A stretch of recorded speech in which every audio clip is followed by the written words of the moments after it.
30번 어휘 문제에서 선생님이 첫 번째 주목했던 건 뭐냐면 선생님조차도 친숙하지 않은 소재야.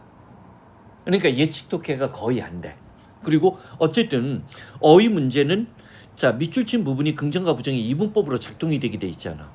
그렇지? 그러면 자 gaining an audience for your writing. 자 처음에는 그냥 작가에 관한 얘기인 줄 알았어. 한강 얘기 나오나 뭐 그런 얘기인 줄 알았어. 여러분들이 쓰는 글에 대해서 독자를 확보하는 것은 자 involve. 자 involve는 개념정의나 그 열거나요 예시할 때 많이 쓰는 링크 버블이야. 전달 동사야. not only but also 구조가 나왔지. 자 여러분들이 글 쓴 거에 대해서 독자를 확보하는 것은 단지 목소리를 찾는 것뿐만 아니라 이때 목소리라고 하면 자기 나름의 어떤 독특한 주장이라고 봐야 돼. 또한 ensuring 뭐를 보장해야 되냐면 여러분들이 내고자 하는 그 목소리가 대절이지. resonate 이 단어 외울 때 이게 리사운드야. 모음 앞에는 이중 모음 못 쓴다라고 했던 거 기억나? 에이트가 붙었지. 리사운드 데이트를 할 수가 없는 거야. 발음이 되지 않는 소리가 탈락이 돼버리는 거야. 사운드야 사운드. 공명이라는 뜻인데 언제든지 낼 수 있는 단어야. 자 봐 울림. 즉 그 목소리가 여러분들이 의도했던 겨냥했던 독자들 사이에 울림이 있어야 돼. 반향이 있어야 된다는 얘기야. 이건 일반론적인 얘기야. 그래서 선생님은 한강의 소설이 울림이 없다는 것을 디스하는 글인가? 용감한데? 라고 생각을 했는데 엔터프레뉴어라는 표현이 나왔어.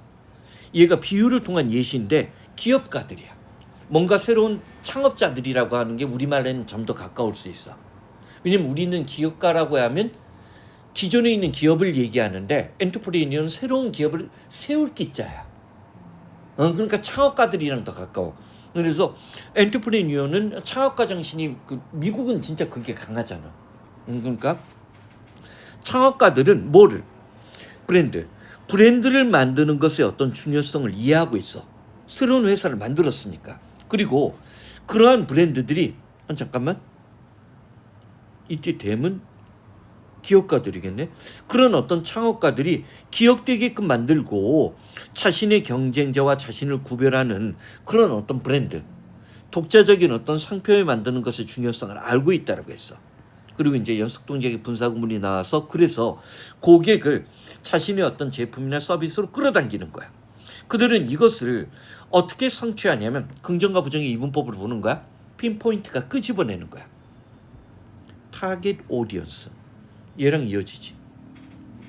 자, 아까는 독자인데 여기는 비유적인 예시야. 자기가 어떤 목표로 하는 어떤 청중들을 끄집어내는 방법을 통해서 이것을 성취해.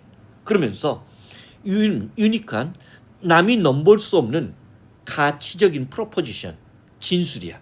진술이나 명제라고 해도 돼. 가치적인 어떤 진술을 만들어내. 자, 왜 여기 프로포지션이란 말을 썼을까? 이게 작가 얘기이기 때문이야. 남들을 쓰지 못하는 자기만의 어떤 고유한 문장을 크래프팅 만들어내야 되고 그 다음에 recognize 알아볼 수 있는 정체성이 있어야 돼. 이게 아까 목소리 얘기야. 자기 나름의 목소리가 있어야 돼. 근데 갑자기 여기 누가 등장해? 스컬러가 나와. 그래서 선생님 여기 보면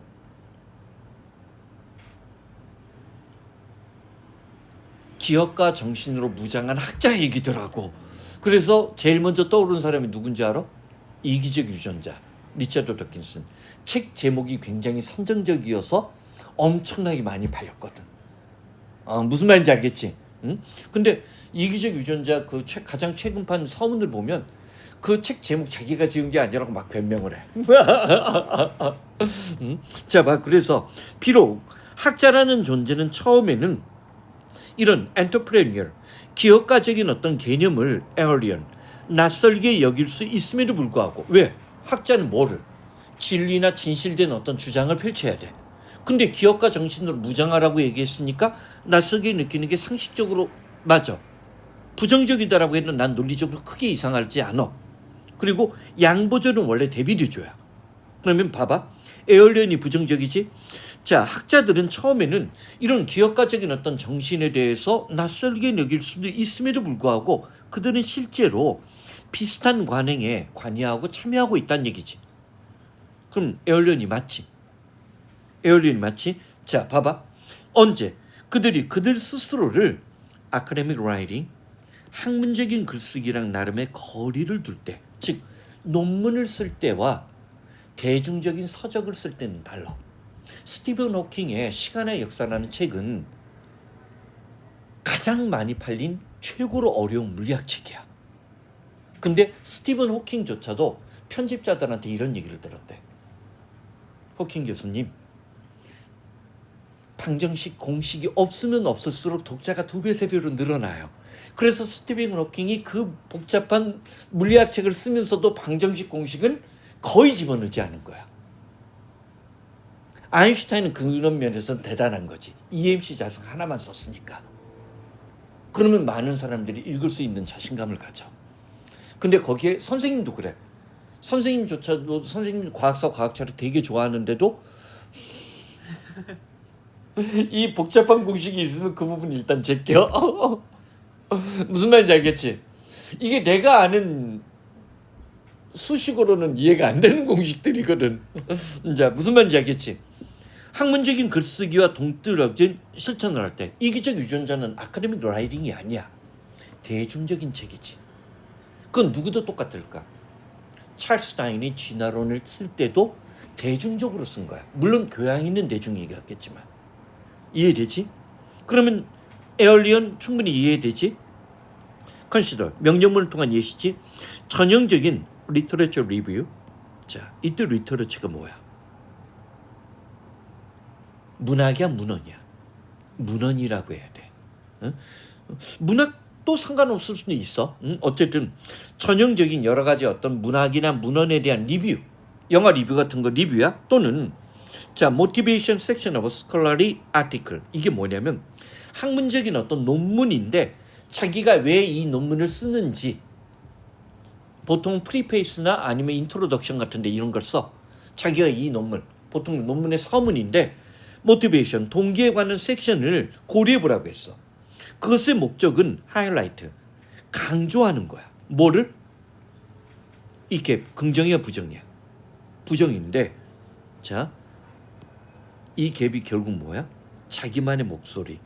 아까 유니크라고 얘기했던 거 어디가 있었지? 유니크. 다른 목소리.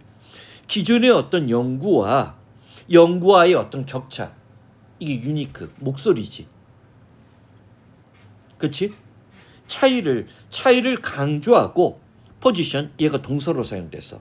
자기 자신은 어떤 존재로 자리매김을 해야 돼. 이렇게 오버룩. 자, 오버룩도 오랜만에 나왔어. 조망전망하다, 간과하다, 눈 감아주다. 여긴 누구야? 간과되어지는. 자, 대부분의 사람들이 간과했던 분야를 다루고 있는 그런 존재로 자리매김을 해야 돼. 이게 아까 얘기했던 유니크한 목소리지. 그러니까 사실 이번 30번에서 그 출제위원들은 전통적으로 어휘 문제는 앞뒤 문장에서 긍정과 부정의 이분법을 찾아야 돼. 근데 이거는 전체적인 논지에서 찾는 게 오히려 답을 더 빠르게 찾을 수 있게끔 만들었어. 자, 그런데 그게 좀 더 어려워. 자, 그러면서 어떤 사람이 제시했듯이 도전이나 과제는 not just, 아까 not just는 똑같이 단지 innovate. 이게 뭐야? 남다른 아이디어지. 남다른 아이디어를 발전하는 데만, 발전시키는 데만 있는 게 아니라 독자들로 하여금 이게 자, 이 작가가 이렇게 말하는 거라고 생각하게끔 만드는, 뚜렷하게 구별되는 어떤 목소리를 만들어내는 거야. 자, 소재 주제 파악이 돼야 컬티베이팅이 맞다는 게 알아. 만들어내는 거지. 응? 자, 봐봐. 자, 그러면서 그것은 결국 뭐에 관한 얘기냐면 밸런스가 나왔어. 이런 단어가 나오면 얘가 보여야 돼. 선생님 무슨 말인지 알겠지? 이게 이제 선생님이 구문독해서 대부분의 유전 강사들이 구문독해는 이걸 안 따지더라고.